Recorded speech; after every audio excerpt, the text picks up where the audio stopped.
bunch of interesting stuff in the middle. How true of the story of America, for no beginnings could have been more humble. In 1607, the settlement at Jamestown, Virginia was established, and in 1620, the colony at Plymouth was founded.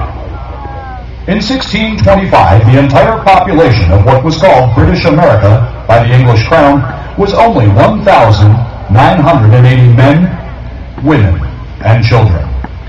It is estimated that well over one-third of the first colonists to settle in America died in the first 12 months of their arrival. But our first forebears were a sturdy lot, and they came in ever-increasing numbers to this new world. By 1749, the colonial population had swelled to over 1 million, and by 1775, that number had exploded to almost 2.5 million. The construction of every great nation begins with a cornerstone, and America's cornerstone was set on July 4th, 1776, with the signing of the Declaration of Independence in the city of Philadelphia. From 1775 to 1783, the American War for Independence laid the foundation upon which a new democratic nation would be built, a new nation, under God, indivisible, with liberty and justice for all.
Our nation's first commander-in-chief, President George Washington, knew all too well the essential need for a standing army to protect the sovereignty of our newly minted democracy. Washington realized that without a credible military to protect our national interests, both at home and abroad, the promise and potential that was America would never be realized. As America moved into adolescence, threats to our economic well-being, our national security, indeed our very existence, continued. With each new challenge, from the War of 1812 to the Spanish-American War, from the Battle of Verdun to the beaches at Normandy, from the Korean Peninsula to the jungles of Vietnam, our nation's dependence on its citizens in uniform has steadily increased.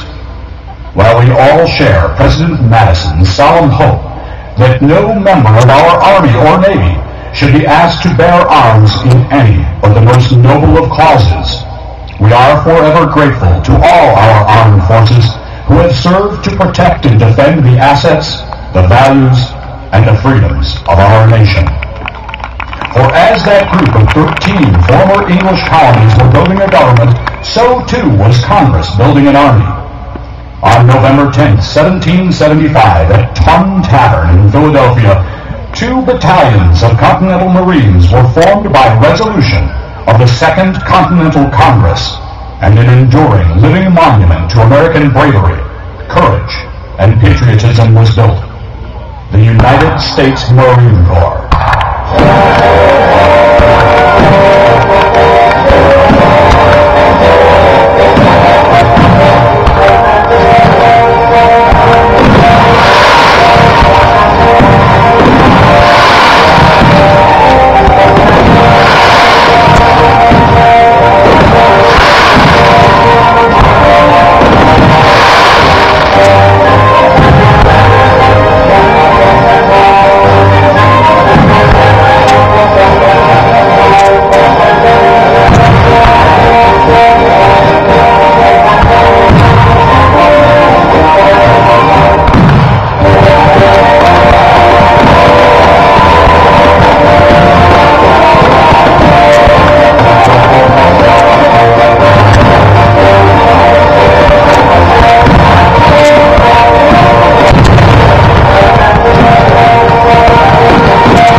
From the one-room log cabin to the world's first skyscraper, the first 100 years saw the building of our nation's towns and cities literally go through the roof. Thanks to the imagination of architects and engineers, America's modern cities were not simply larger versions of traditional villages and towns, but were true marvels of new building technology and construction methods. William LeBaron Jenney, a Chicago architect, designed the first skyscraper in 1884. 9 stories high, the Home Life Insurance Building was the first structure whose entire weight was supported by an iron frame. 14 years later, the Equitable Life Insurance Building was constructed in Manhattan and contained all the characteristics of a modern skyscraper, including central heating, elevators, and pressurized plumbing. With the advent of electric trolleys, elevated railways, and subway systems, the physical size and spatial layout of cities changed dramatically. A new word entered the American lexicon: suburbs. These so-called bedroom communities stretched the boundaries of urban areas and fostered the great migration of Americans from rural communities to the expanding city centers. But arguably, the greatest single structure that represents the building of American cities was opened on May 1st, 1931. Growing at more than a story each day and completed in just 13 months, this 102-story, 1,250-foot high Titan